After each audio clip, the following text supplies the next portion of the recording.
The Return of Sherlock Holmes by Sir Arthur Conan Doyle. The Adventure of the Golden Pince-Nez.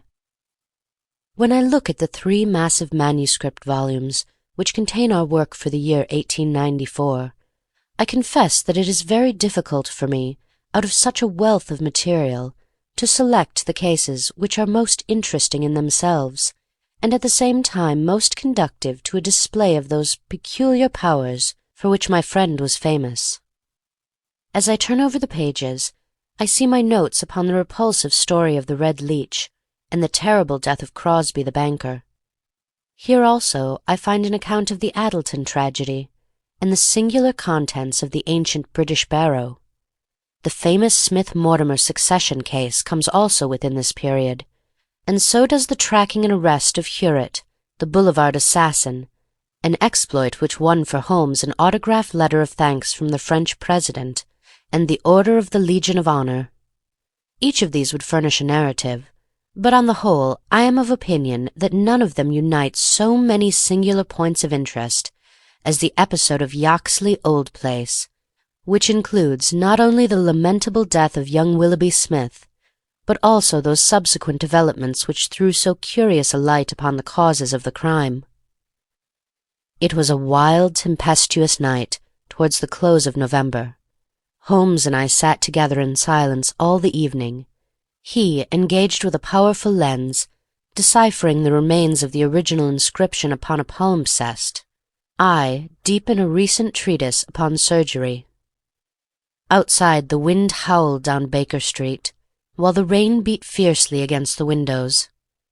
It was strange there, in the very depths of the town, with 10 miles of man's handiwork on every side of us, to feel the iron grip of nature, and to be conscious that to the huge elemental forces all London was no more than the molehills that dot the fields. I walked to the window and looked out on the deserted street. The occasional lamps gleamed on the expanse of muddy road and shining pavement. A single cab was splashing its way from the Oxford Street end. "Well, Watson, it's as well we have not to turn out tonight," said Holmes, laying aside his lens and rolling up the palimpsest. "I've done enough for one sitting. It is trying work for the eyes. So far as I can make out, it is nothing more exciting than an abbey's accounts dating from the second half of the 15th century. Hullo, hullo, hullo! What's this?" Amid the droning of the wind there had come the stamping of a horse's hoofs, and the long grinding of a wheel as it rasped against the curb. The cab which I had seen had pulled up at our door. "What can he want?" I ejaculated as a man stepped out of it. "Want? He wants us. And we, my poor Watson, want overcoats and cravats and galoshes, and every aid that man ever invented to fight the weather. Wait a bit, though. There's the cab off again. There's hope yet. He'd have kept it if he had wanted us to come. Run down, my dear fellow, and open the door, for all virtuous folk have been long in bed." When the light of the hall lamp fell upon our midnight visitor, I had no difficulty in recognizing him. It was young Stanley Hopkins, a promising detective, in whose career Holmes had several times shown a very practical interest. "Is he in?" he asked eagerly. "Come up, my dear sir," said Holmes's voice from above. "I hope you have no designs upon us such a night as this." The detective mounted the stairs, and our lamp gleamed upon his shining waterproof. I helped him out of it, while Holmes knocked a blaze out of the logs in the grate. "Now, my dear Hopkins, draw up and warm your toes," said he. "Here's a cigar, and the doctor has a prescription containing hot water and a lemon, which is good medicine on a night like this. It must be something important which has brought you out in such a gale." "It is indeed, Mr. Holmes. I've had a bustling afternoon, I promise you. Did you see anything of the Yaxley case in the latest editions?" "I've seen nothing later than the 15th century to-day." "Well, it was only a paragraph, and all wrong at that, so you have not missed anything. I haven't let the grass grow under my feet. It's down in Kent, 7 miles from Chatham and 3 from the railway line. I was wired for at 3:15, reached Yaxley Old Place at 5, conducted my investigation, was back at Charing Cross by the last train, and straight to you by cab." "Which means, I suppose, that you are not quite clear about your case." "It means that I can make neither head nor tail of it. So far as I can see, it is just as tangled a business as ever I handled.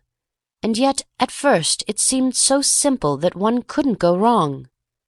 There's no motive, Mr. Holmes. That's what bothers me. I can't put my hand on a motive. Here's a man dead. There's no denying that.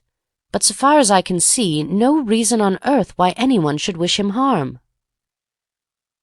Holmes lit his cigar and leaned back in his chair. "Let us hear about it," said he. "I've got my facts pretty clear," said Stanley Hopkins. "All I want now is to know what they all mean. The story, so far as I can make it out, is like this. Some years ago this country house, Yoxley Old Place, was taken by an elderly man, who gave the name of Professor Coram. He was an invalid, keeping his bed half the time, and the other half hobbling around the house with a stick, or being pushed about the grounds by the gardener in a bath chair. He was well liked by the few neighbours who called upon him, and he has the reputation down there of being a very learned man. His household used to consist of an elderly housekeeper, Mrs. Marker, and of a maid, Susan Tarleton. These have both been with him since his arrival, and they seem to be women of excellent character. The professor is writing a learned book, and he found it necessary about a year ago to engage a secretary. The first two that he tried were not successes, but the third, Mr. Willoughby Smith, a very young man straight from the university, seems to have been just what his employer wanted. His work consisted in writing all the morning to the professor's dictation, and he usually spent the evening in hunting up references and passages which bore upon the next day's work. This Willoughby Smith has nothing against him, either as a boy at Uppingham or as a young man at Cambridge. I have seen his testimonials, and from the first he was a decent, quiet, hard-working fellow, with no weak spot in him at all. And yet this is the lad who has met his death this morning in the professor's study, under circumstances which can point only to murder." The wind howled and screamed at the windows. Holmes and I drew closer to the fire, while the young inspector slowly and point by point developed his singular narrative. "If you were to search all England," said he, "I don't suppose you could find a household more self-contained or freer from outside influences. Whole weeks would pass, and not one of them go past the garden gate. The professor was buried in his work, and existed for nothing else. Young Smith knew nobody in the neighbourhood, and lived very much as his employer did. The two women had nothing to take them from the house.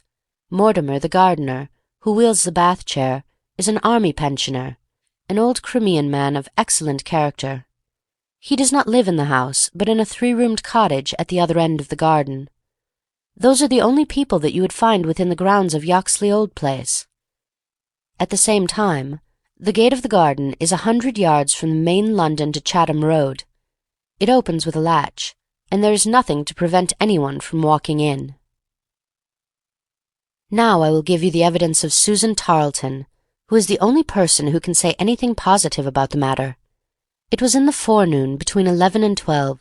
She was engaged at the moment in hanging some curtains in the upstairs front bedroom. Professor Coram was still in bed, for when the weather is bad he seldom rises before midday. The housekeeper was busied with some work in the back of the house. Willoughby Smith had been in his bedroom, which he uses as a sitting-room, but the maid heard him at that moment pass along the passage and descend to the study immediately below her. She did not see him, but she says that she could not be mistaken in his quick, firm tread. She did not hear the study door close, but a minute or so later there was a dreadful cry in the room below. It was a wild, hoarse scream, so strange and unnatural that it might have come from either a man or a woman. At the same instant there was a heavy thud, which shook the old house, and then all was silence. The maid stood petrified for a moment, and then, recovering her courage, she ran downstairs. The study door was shut, and she opened it. Inside, young Mr. Willoughby Smith was stretched upon the floor. At first she could see no injury, but as she tried to raise him she saw that blood was pouring from the underside of his neck. It was pierced by a very small but very deep wound, which had divided the carotid artery. The instrument with which the injury had been inflicted lay upon the carpet beside him. It was one of those small sealing-wax knives, to be found on old-fashioned writing-tables, with an ivory handle and a stiff blade. It was part of the fittings of the Professor's own desk. At first the maid thought that young Smith was already dead, but on pouring some water from the carafe over his forehead, he opened his eyes for an instant. "The Professor," he murmured. "It was she." The maid is prepared to swear that those were the exact words. He tried desperately to say something else, and he held his right hand up in the air. Then he fell back dead. In the meantime, the housekeeper had also arrived upon the scene, but she was just too late to catch the young man's dying words. Leaving Susan with the body, she hurried to the Professor's room. He was sitting up in bed, horribly agitated, for he had heard enough to convince him that something terrible had occurred. Mrs. Marker is prepared to swear that the Professor was still in his night-clothes, and indeed it was impossible for him to dress without the help of Mortimer, whose orders were to come at 12 o'clock. The Professor declares that he heard the distant cry, but that he knows nothing more. He can give no explanation of the young man's last words. The Professor, it was she, but imagines that they were the outcome of delirium. He believes that Willoughby Smith had not an enemy in the world, and can give no reason for the crime. His first action was to send Mortimer, the gardener, for the local police. A little later the chief constable sent for me. Nothing was moved before I got there, and strict orders were given that no one should walk upon the paths leading to the house. It was a splendid chance of putting your theories into practice, Mr. Sherlock Holmes. There was really nothing wanting. "Except Mr. Sherlock Holmes," said my companion with a somewhat bitter smile. "Well, let us hear about it. What sort of a job did you make of it?" "I must ask you first, Mr. Holmes, to glance at this rough plan, which will give you a general idea of the position of the Professor's study and the various points of the case. It will help you in following my investigation." He unfolded the rough chart, which I here reproduce, and laid it across Holmes's knee. I rose, and standing behind Holmes, studied it over his shoulder. "It is very rough, of course, and it only deals with the points which seem to me to be essential. All of the rest you will see later for yourself. Now, first of all, presuming that the assassin entered the house, how did he or she come in? Undoubtedly by the garden path and the back door, from which there is direct access to the study. Any other way would have been exceedingly complicated. The escape must have also been made along that line, for of the two other exits from the room, one was blocked by Susan as she ran downstairs, and the other leads straight to the Professor's bedroom. I therefore directed my attention at once to the garden path, which was saturated with recent rain, and would certainly show any footmarks. My examination showed me that I was dealing with a cautious and expert criminal. No footmarks were to be found on the path. There could be no question, however, that someone had passed along the grass border which lines the path, and that he had done so in order to avoid leaving a track. I could not find anything in the nature of a distinct impression, but the grass was trodden down, and someone had undoubtedly passed. It could only have been the murderer, since neither the gardener nor anyone else had been there that morning, and the rain had only begun during the night. "One moment," said Holmes. "Where does this path lead to?" "To the road." "How long is it?" 100 yards or so. "At the point where the path passes through the gate, you could surely pick up the tracks." "Unfortunately, the path was tiled at that point." "Well, on the road itself?" "No, it was all trodden into mire." "Tut, tut. Well, then, these tracks upon the grass, were they coming or going?"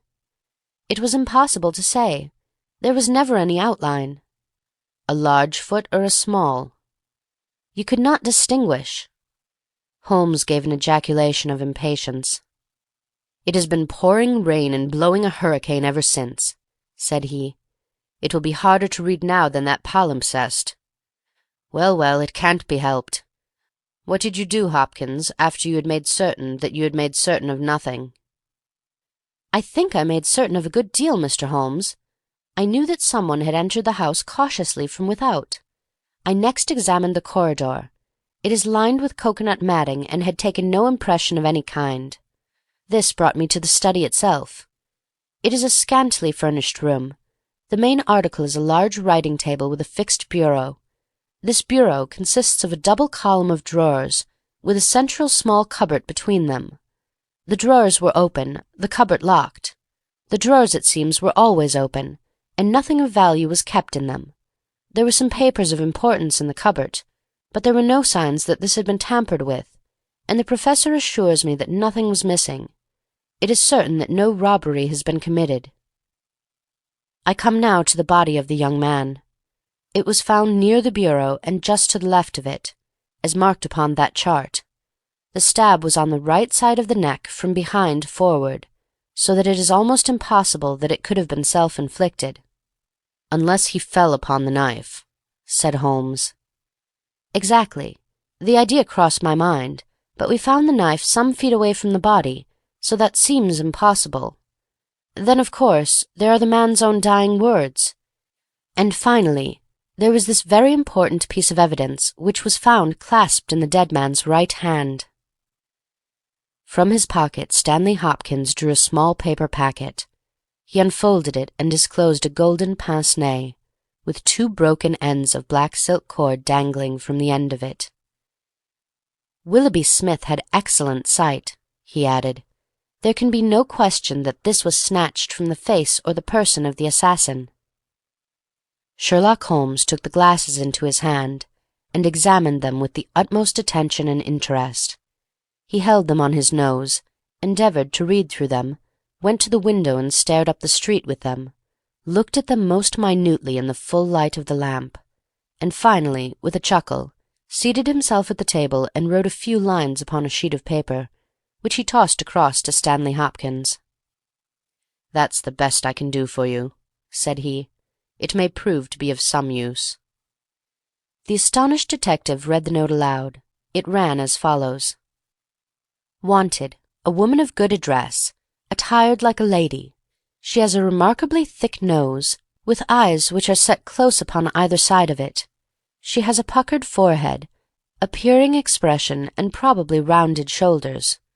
There are indications that she has had recourse to an optician at least twice during the last few months. As her glasses are of remarkable strength, and as opticians are not very numerous, there should be no difficulty in tracing her." Holmes smiled at the astonishment of Hopkins, which must have been reflected upon my features. "Surely my deductions are simplicity itself," said he. "It would be difficult to name any article which afforded a finer field for inference than a pair of glasses, especially so remarkable a pair as these. That they belong to a woman I infer from their delicacy, and also, of course, from the last words of the dying man. As to her being a person of refinement and well dressed, they are, as you perceive, handsomely mounted in solid gold, and it is inconceivable that anyone who wore such glasses could be slatternly in other respects. You will find that the clips are too wide for your nose, showing that the lady's nose was very broad at the base. This sort of nose is usually a short and coarse one, but there is a sufficient number of exceptions to prevent me from being dogmatic or from insisting upon this point in my description. My own face is a narrow one, and yet I find that I cannot get my eyes into the very centre, nor near the centre of these glasses. Therefore, the lady's eyes are set very near to the sides of the nose. You will perceive, Watson, that the glasses are concave and of unusual strength. A lady whose vision has been so extremely contracted all her life is sure to have the physical characteristics of such vision, which are seen in the forehead, the eyelids, and the shoulders." "Yes," I said, "I can follow each of your arguments. I confess, however, that I am unable to understand how you arrive at the double visit to the optician." Holmes took the glasses in his hand. "You will perceive," he said, "that the clips are lined with tiny bands of cork to soften the pressure upon the nose. One of these is discoloured and worn to some slight extent, but the other is new. Evidently one has fallen off and been replaced. I should judge that the older of them has not been there more than a few months. They exactly correspond, so I gather that the lady went back to the same establishment for the second." "By George, it's marvellous!" cried Hopkins in an ecstasy of admiration. "To think that I had all that evidence in my hand and never knew it! I had intended, however, to go the round of the London opticians." "Of course you would. Meanwhile, have you anything more to tell us about the case?" "Nothing, Mr. Holmes. I think that you know as much as I do now, probably more. We have had inquiries made as to any strangers seen on the country roads or at the railway station. We have heard of none. What beats me is the utter want of all object in the crime. Not a ghost of a motive can anyone suggest." "Ah, there I am not in a position to help you. But I suppose you want us to come out tomorrow?" "If it is not asking too much, Mr. Holmes. There is a train from Charing Cross to Chatham at 6 in the morning, and we should be at Yoxley Old Place between 8 and 9. "Then we shall take it. Your case has certainly some features of great interest, and I shall be delighted to look into it. Well, it's nearly 1, and we had best get a few hours' sleep. I dare say you can manage all right on the sofa in front of the fire. I'll light my spirit lamp, and give you a cup of coffee before we start." The gale had blown itself out next day, but it was a bitter morning when we started upon our journey. We saw the cold winter sun rise over the dreary marshes of the Thames and the long sullen reaches of the river, which I shall ever associate with our pursuit of the Andaman Islander in the early days of our career.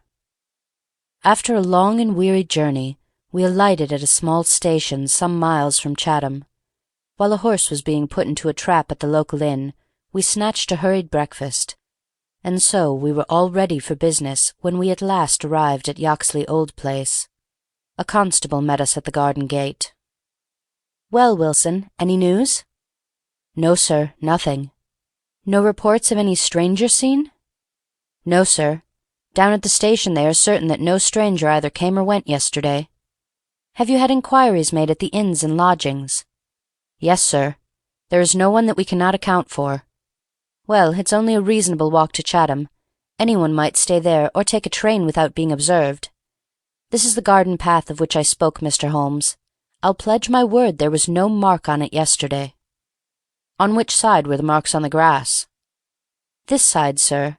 This narrow margin of grass between the path and the flower bed. I can't see the traces now, but they were clear to me then." Yes, someone has passed along," said Holmes, stooping over the grass border.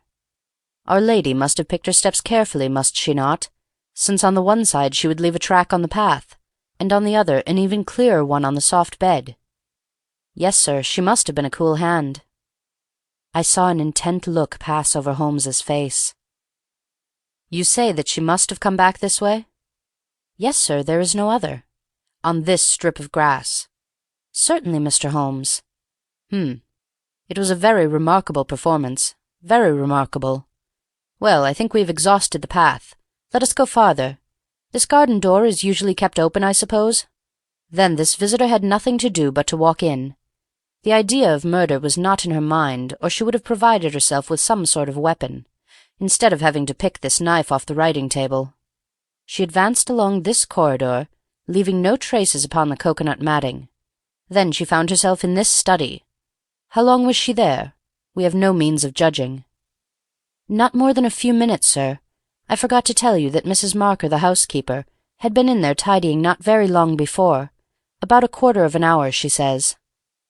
"Well, that gives us a limit. Our lady enters this room, and what does she do? She goes over to the writing-table. What for? Not for anything in the drawers. If there had been anything worth her taking, it would surely have been locked up. No, it was for something in that wooden bureau. Hullo! What is this scratch upon the face of it? Just hold a match, Watson. Why did you not tell me of this, Hopkins?" The mark which he was examining began upon the brasswork on the right-hand side of the keyhole, and extended for about 4 inches, where it had scratched the varnish from the surface. "I noticed it, Mr. Holmes, but you'll always find scratches round a keyhole. This is recent, quite recent. See how the brass shines where it is cut? An old scratch would be the same colour as the surface. Look at it through my lens. There's the varnish, too, like earth on each side of a furrow. Is Mrs. Marker there?" A sad-faced elderly woman came into the room. "Did you dust this bureau yesterday morning?" "Yes, sir." "Did you notice this scratch?" "No, sir, I did not." "I am sure you did not, for a duster would have swept away these shreds of varnish. Who has the key of this bureau?" "The Professor keeps it on his watch chain." "Is it a simple key?" "No, sir, it is a Chubb's key." "Very good, Mrs. Marker, you can go. Now we are making a little progress. Our lady enters the room, advances to the bureau, and either opens it or tries to do so. While she is thus engaged, young Willoughby Smith enters the room. In her hurry to withdraw the key, she makes this scratch upon the door. He seizes her, and she, snatching up the nearest object, which happens to be this knife, strikes at him in order to make him let go his hold. The blow is a fatal one. He falls and she escapes, either with or without the object for which she has come. Is Susan the maid there? Could anyone have got away through that door after the time that you heard the cry, Susan?" "No, sir, it is impossible. Before I got down the stair I'd have seen anyone in the passage. Besides, the door never opened, or I would have heard it." "That settles this exit. Then no doubt the lady went out the way she came. I understand that this other passage leads only to the Professor's room. There is no exit that way?" "No, sir." "We shall go down it and make the acquaintance of the Professor. Hello, Hopkins. This is very important indeed. The Professor's corridor is also lined with coconut matting." "Well, sir, what of that?" "Don't you see any bearing upon the case? Well, well, I don't insist upon it. No doubt I am wrong, and yet it seems to me to be suggestive. Come with me and introduce me." We passed down the passage, which was of the same length as that which led to the garden. At the end was a short flight of steps ending in a door. Our guide knocked and then ushered us into the Professor's bedroom.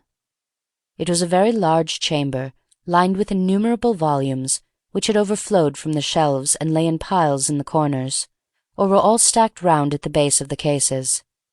The bed was in the centre of the room, and in it, propped up with pillows, was the owner of the house. I have seldom seen a more remarkable-looking person. It was a gaunt, aquiline face which was turned towards us, with piercing dark eyes which lurked in deep hollows under overhung and tufted brows. His hair and beard were white, save that the latter was curiously stained with yellow around his mouth. A cigarette glowed amid the tangle of white hair, and the air of the room was fetid with stale tobacco smoke. As he held out his hand to Holmes, I perceived that it also was stained with yellow nicotine. "A smoker, Mr. Holmes?" said he, speaking in well-chosen English, with a curious little mincing accent. "Pray take a cigarette. And you, sir? I can recommend them, for I have them especially prepared by Ionidas of Alexandria. He sends me 1,000 at a time, and I grieve to say that I have to arrange for a fresh supply every fortnight. Bad, sir, very bad, but an old man has few pleasures. Tobacco and my work, that is all that is left to me." Holmes had lit a cigarette, and was shooting little darting glances all over the room. "Tobacco and my work, but now only tobacco," the old man exclaimed. "Alas, what a fatal interruption! Who could have foreseen such a terrible catastrophe? So estimable a young man! I assure you that after a few months' training he was an admirable assistant. What do you think of the matter, Mr. Holmes?" "I have not yet made up my mind." "I shall indeed be indebted to you if you can throw a light where all is so dark to us. To a poor bookworm and invalid like myself, such a blow is paralyzing. I seem to have lost the faculty of thought. But you are a man of action. You are a man of affairs. It is part of the everyday routine of your life. You can preserve your balance in every emergency. We are fortunate indeed in having you at our side." Holmes was pacing up and down one side of the room, whilst the old Professor was talking. I observed that he was smoking with extraordinary rapidity. It was evident that he shared our host's liking for the fresh Alexandrian cigarettes. "Yes, sir, it is a crushing blow," said the old man. "That is my magnum opus, the pile of papers on the side table yonder. It is my analysis of the documents found in the Coptic monasteries of Syria and Egypt, a work which will cut deep at the very foundation of revealed religion. With my enfeebled health, I do not know whether I shall ever be able to complete it, now that my assistant has been taken from me. Dear me, Mr. Holmes, why, you are even a quicker smoker than I am myself." Holmes smiled. "I am a connoisseur," said he, taking another cigarette from the box, his fourth, and lighting it from the stub of that which he had finished. "I will not trouble you with any lengthy cross-examination, Professor Coram, since I gather that you were in bed at the time of the crime, and could know nothing about it. I would only ask this. What do you imagine that this poor fellow meant by his last words? The Professor, it was she." The Professor shook his head. "Susan is a country girl," said he, "and you know the incredible stupidity of that class. I fancy that the poor fellow murmured some incoherent, delirious words, and that she twisted them into this meaningless message." "I see. You have no explanation yourself of the tragedy?" "Possibly an accident. Possibly— I only breathe it among ourselves— a suicide. Young men have their hidden troubles, some affair of the heart, perhaps, which we have never known. It is a more probable supposition than murder." "But the eyeglasses?" "Ah, I am only a student, a man of dreams. I cannot explain the practical things of life. But still, we are aware, my friend, that love gauges may take strange shapes. By all means, take another cigarette. It is a pleasure to see anyone appreciate them so. A fan, a glove, glasses— who knows what article may be carried as a token or treasure when a man puts an end to his life? This gentleman speaks of footsteps in the grass, but after all, it is easy to be mistaken on such a point. As to the knife, it might well be thrown far from the unfortunate man as he fell. It is possible that I speak as a child, but to me it seems that Willoughby Smith has met his fate by his own hand." Holmes seemed struck by the theory thus put forward. He continued to walk up and down for some time, lost in thought and consuming cigarette after cigarette. "Tell me, Professor Coram," said he at last, "what is in that cupboard in the bureau?" "Nothing that would help a thief. Family papers, letters from my poor wife, diplomas of universities which have done me honor. Here is the key. You can look for yourself." Holmes picked up the key and looked at it for an instant. Then he handed it back. "No, I hardly think that it would help me," said he. "I should prefer to go quietly down to your garden and turn the whole matter over in my head. There is something to be said for the theory of suicide which you have put forward. We must apologize for having intruded upon you, Professor Coram, and I promise that we won't disturb you until after lunch. At 2 o'clock we will come again, and report to you anything which may have happened in the interval." Holmes was curiously distrait, and we walked up and down the garden path for some time in silence. "Have you a clue?" I asked at last. "It depends upon those cigarettes that I smoked," said he. "It is possible that I am utterly mistaken. The cigarettes will show me." "My dear Holmes," I exclaimed, "how on earth—" "Well, well, you may see for yourself. If not, there's no harm done. Of course, we always have the optician clue to fall back upon, but I take a short cut when I can get it. Ah, here is the good Mrs. Marker. Let us enjoy 5 minutes of instructive conversation with her." I may have remarked before that Holmes had, when he liked, a peculiarly ingratiating way with women, and that he very readily established terms of confidence with them. In half the time which he had named, he had captured the housekeeper's good-will and was chatting with her as if he had known her for years. "Yes, Mr. Holmes, it is as you say, sir. He does smoke something terrible, all day and sometimes all night, sir. I've seen that room of a morning. Well, sir, you'd have thought it was a London fog. Poor young Mr. Smith, he was a smoker also, but not as bad as the Professor. His health, well, I don't know that it's better nor worse for the smoking." "Ah," said Holmes, "but it kills the appetite." "Well, I don't know about that, sir." "I suppose the Professor eats hardly anything?" "Well, he is variable, I'll say that for him." "I'll wager he took no breakfast this morning, and won't face his lunch after all the cigarettes I saw him consume." "Well, you're out there, sir, as it happens, for he ate a remarkable big breakfast this morning, and I don't know when I've known him make a better one. And he's ordered a good dish of cutlets for his lunch.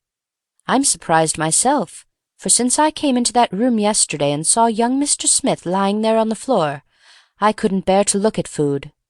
Well, it takes all sorts to make a world, and the Professor hasn't let it take his appetite away." We loitered the morning away in the garden. Stanley Hopkins had gone down to the village to look into some rumours of a strange woman who had been seen by some children on the Chatham Road the previous morning. As to my friend, all his usual energy seemed to have deserted him. I had never known him handle a case in such a half-hearted fashion. Even the news brought back by Hopkins that he had found the children, and that they had undoubtedly seen a woman exactly corresponding with Holmes's description, and wearing either spectacles or eyeglasses, failed to rouse any sign of keen interest. He was more attentive when Susan, who waited upon us at lunch, volunteered the information that she believed Mr. Smith had been out for a walk yesterday morning, and that he had only returned half an hour before the tragedy occurred. I could not myself see the bearing of this incident, but I clearly perceived that Holmes was weaving it into the general scheme which he had formed in his brain. Suddenly he sprang up from his chair and glanced at his watch. 2 o'clock, gentlemen," said he. "We must go up and have it out with our friend the Professor." The old man had just finished his lunch, and certainly his empty dish bore evidence to the good appetite with which his housekeeper had credited him. He was indeed a weird figure as he turned his white mane and his glowing eyes towards us. The eternal cigarette smouldered in his mouth. He had been dressed, and was seated in an arm-chair by the fire. "Well, Mr. Holmes, have you solved this mystery yet?" He shoved the large tin of cigarettes which stood on a table beside him towards my companion. Holmes stretched out his hand at the same moment, and between them they tipped the box over the edge. For a minute or two we were all on our knees retrieving stray cigarettes from impossible places. When we rose again, I observed Holmes's eyes were shining and his cheeks tinged with colour. Only at a crisis have I seen those battle signals flying. "Yes," said he, "I have solved it."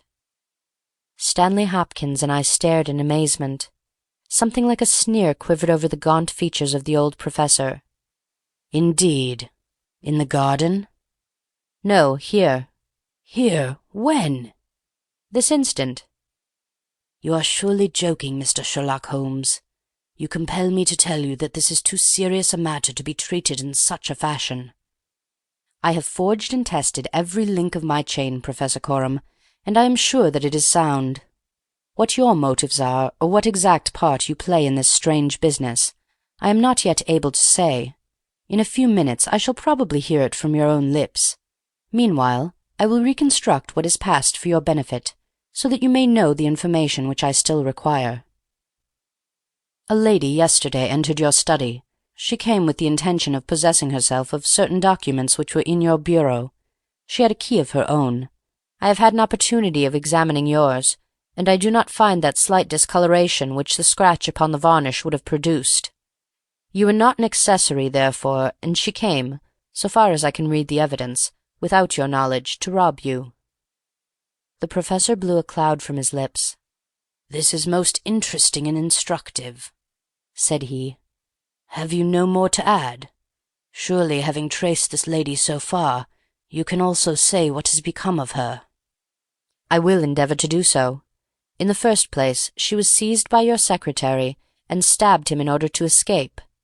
This catastrophe I am inclined to regard as an unhappy accident, for I am convinced that the lady had no intention of inflicting so grievous an injury. An assassin does not come unarmed. Horrified by what she had done, she rushed wildly away from the scene of the tragedy. Unfortunately for her, she had lost her glasses in the scuffle, and as she was extremely short-sighted, she was really helpless without them. She ran down a corridor which she imagined to be that by which she had come. Both were lined with cocoanut matting, and it was only when it was too late that she understood that she had taken the wrong passage, and that her retreat was cut off behind her.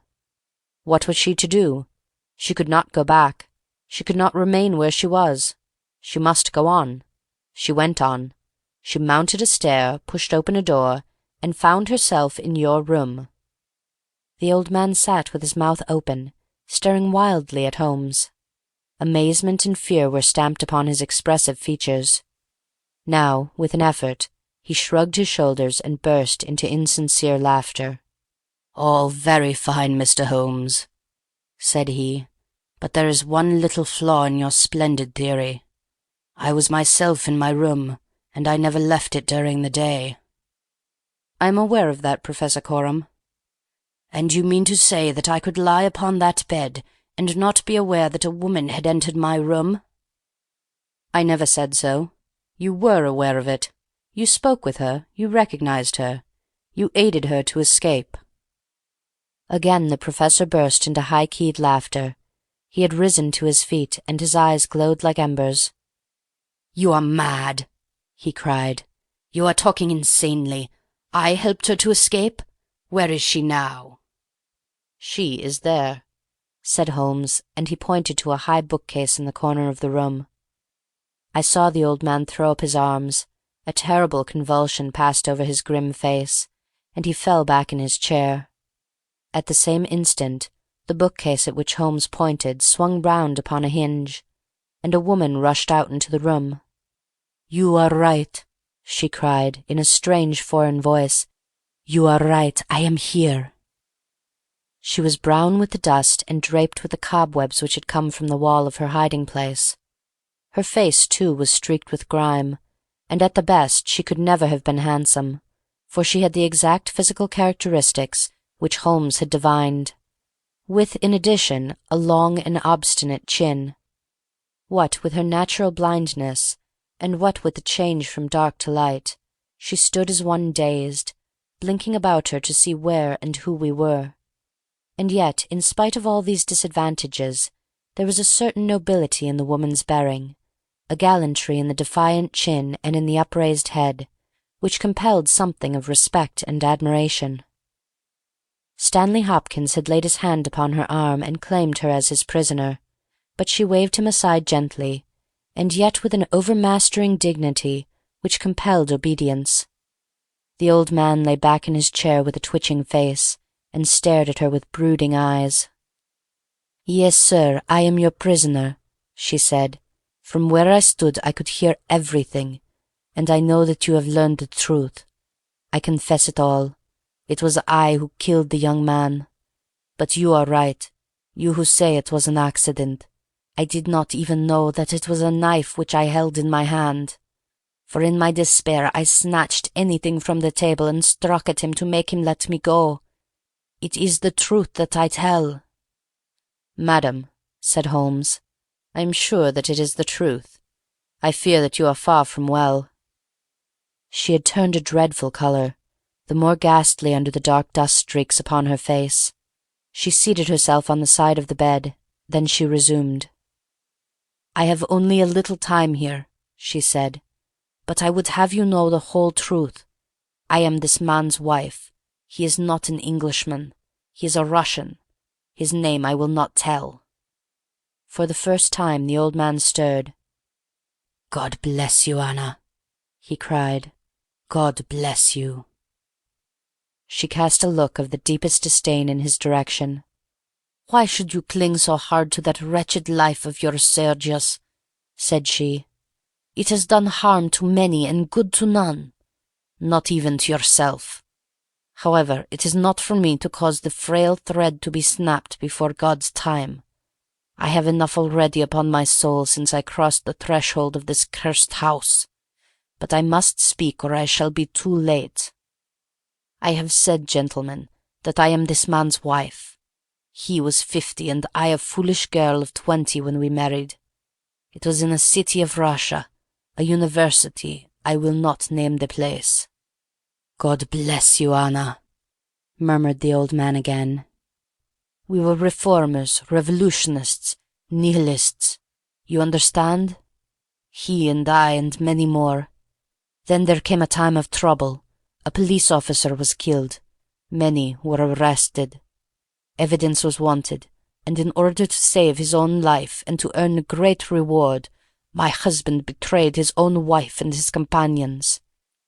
Yes, we were all arrested upon his confession. Some of us found our way to the gallows, and some to Siberia. I was among these last, but my term was not for life. My husband came to England with his ill-gotten gains, and has lived in quiet ever since, knowing well that if the Brotherhood knew where he was, not a week would pass before justice would be done." The old man reached out a trembling hand and helped himself to a cigarette. "I am in your hands, Anna," said he. "You were always good to me." "I have not yet told you the height of his villainy," said she. "Among our comrades of the order there was one who was the friend of my heart. He was noble, unselfish, loving, all that my husband was not. He hated violence. We were all guilty if that is guilt, but he was not. He wrote for ever dissuading us from such a course. These letters would have saved him. So would my diary, in which, from day to day, I had entered both my feelings towards him and the view which each of us had taken. My husband found and kept both diary and letters. He hid them, and he tried hard to swear away the young man's life. In this he failed, but Alexis was sent a convict to Siberia, where now, at this moment, he works in a salt mine. Think of that, you villain, you villain! Now, at this very moment, Alexis, a man whose name you are not worthy to speak, works and lives like a slave, and yet I have your life in my hands, and I will let you go." "You were always a noble woman, Anna," said the old man, puffing at his cigarette. She had risen, but she fell back again with a little cry of pain. "I must finish," she said.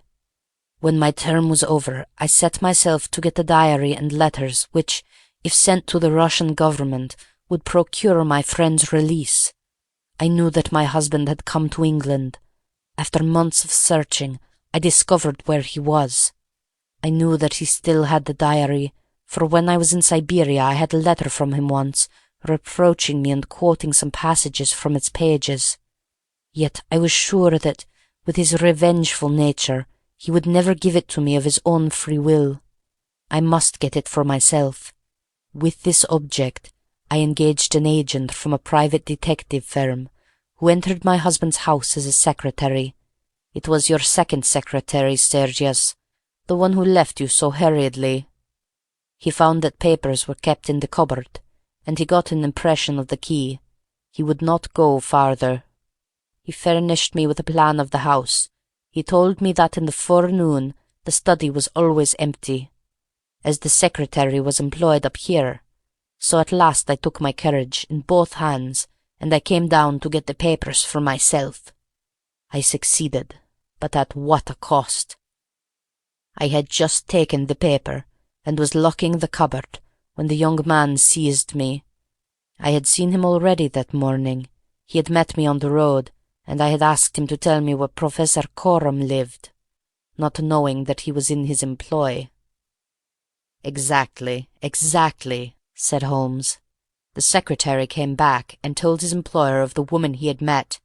Then, in his last breath, he tried to send a message that it was the she whom he had just discussed with him.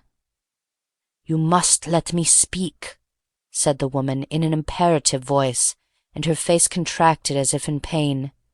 "When he had fallen, I rushed from the room, chose the wrong door, and found myself in my husband's room. He spoke of giving me up. I showed him that if he did so, his life was in my hands.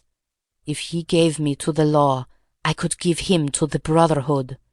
It was not that I wished to live for my own sake, but it was that I desired to accomplish my purpose. He knew that I would do what I said, that his own fate was involved in mine. For that reason, and for no other, he shielded me. He thrust me into that dark hiding-place, a relic of old days, known only to himself. He took his meals in his own room, and so was able to give me part of his food. It was agreed that when the police left the house, I should slip away by night and come back no more. But in some way you have read our plans." She tore from the bosom of her dress a small packet. "These are my last words," she said. "Here is the packet which will save Alexis. I confide it to your honor and to your love of justice. Take it. You will deliver it at the Russian embassy. Now I have done my duty, and—" "Stop her!" cried Holmes. He had bounded across the room and had wrenched a small phial from her hand. "Too late," she said, sinking back on the bed. "Too late. I took the poison before I left my hiding-place. My head swims. I am going. I charge you, sir, to remember the packet." "A simple case, and yet in some ways an instructive one," Holmes remarked as we travelled back to town. "It hinged from the outset upon the pince-nez. But for the fortunate chance of the dying man having seized these, I am not sure that we could ever have reached our solution. It was clear to me, from the strength of the glasses, that the wearer must have been very blind and helpless when deprived of them. When you asked me to believe that she walked along a narrow strip of grass without once making a false step, I remarked, as you may remember, that it was a noteworthy performance. In my mind I set it down as an impossible performance, save in the unlikely case that she had a second pair of glasses. I was forced, therefore, to consider seriously the hypothesis that she had remained within the house. On perceiving the similarity of the two corridors, it became clear that she might very easily have made such a mistake, and in that case it was evident that she must have entered the Professor's room. I was keenly on the alert, therefore, for whatever would bear out of this supposition, and I examined the room narrowly for anything in the shape of a hiding-place. The carpet seemed continuously and firmly nailed, so I dismissed the idea of a trap-door. There might well be a recess behind the books. As you are aware, such devices are common in old libraries. I observed that books were piled on the floor at all other points, but that one bookcase was left clear. This, then, might be the door. I could see no marks to guide me, but the carpet was of a dun colour, which lends itself very well to examination. I therefore smoked a great number of those excellent cigarettes, and I dropped the ash all over the space in front of the suspected bookcase. It was a simple trick, but exceedingly effective. I then went downstairs, and I ascertained in your presence, Watson, without your perceiving the drift of my remarks, that Professor Corum's consumption of food had increased, as one would expect when he is supplying a second person. We then ascended to the room again, when, by upsetting the cigarette-box, I obtained a very excellent view of the floor, and was able to see quite clearly, from the traces upon the cigarette-ash, that the prisoner had, in our absence, come out from her retreat. Well, Hopkins, here we are at Charing Cross, and I congratulate you on having brought your case to a successful conclusion. You are going to headquarters, no doubt. I think, Watson, you and I will drive together to the Russian embassy. End of The Adventure of the Golden Pince-Nez,